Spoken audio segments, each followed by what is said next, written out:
มันมีตำราหนึ่งของคนอีสานโบราณสมัยก่อนเพื่อนเขียนไว้เนาะคนที่ตายไปแล้วนี่เพื่อนสิฮู้สึกตัวนี่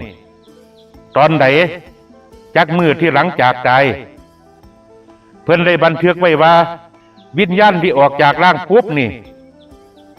ภายใน3 มื้อนี่บ่ฮู้จักเด้ว่าเจ้าของตายสิคิดว่าเจ้าของฝันกำลังนอนป่วยประมาณนี้นะ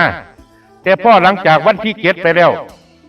คนที่ตายไปแล้วสิฮู้สึกตัวทันทีว่าโลกเก่าของเจ้าของนี่อยู่บ่ได้แล้วเขาต้องไปอยู่โลกใหม่อันนี้ก็สำคัญเด้ออาตมาฝากเตือนคนที่ยังมีชีวิตอยู่ก่อนตายนี่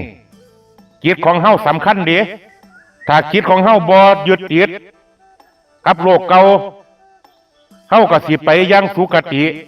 ถ้าจิตของเฮานี่ไปยึดติดกับสิ่งของหรือว่าลูกหลาน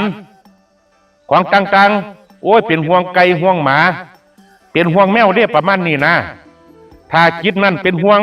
มันก็สิไปเกิดกับจุดนั้นก่อนเป็นห่วงแมวเป็นห่วงหมากับสิไปเกิดเป็นมัดเป็นเม่นคิดฮอดไก่ก็เกิดเป็นให้ถ้าจิตบ่ยึดติดแล้วไปโดยง่ายเลยอีกอย่างหนึ่งก็สำคัญคนที่อยู่ข้างหลังบ่ว่าสิเป็นคู่ชีวิตหรือว่าลูกว่าหลานอย่าสิไปเว้าคำนี้เป็นเด็ดขาดโอ้ยพ่อเอ้ยแม่เอ้ยเจ้าอย่าเฝ้าไปเถอะกลับมาเถอะกลับมาเถอะพ่อเอ้ยแม่เอ้ย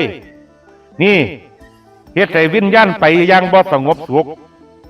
ต้องมาวนเวียนกับลูกกับหลานโยมเคยได้ยินบ่เป็นห่วงลูกห่วงหลานนี่จนว่าไปเกิดเป็นนกฮูกมายืนเฝ้าอยู่เทิงหลังคา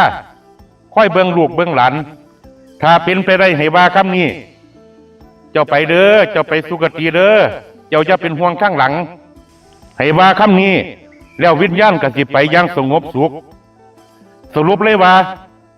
วิญญาณสิฮู้สึกตัวกับประมาณมื้อที่7โยมฝากไว้ให้คิดเจริญพร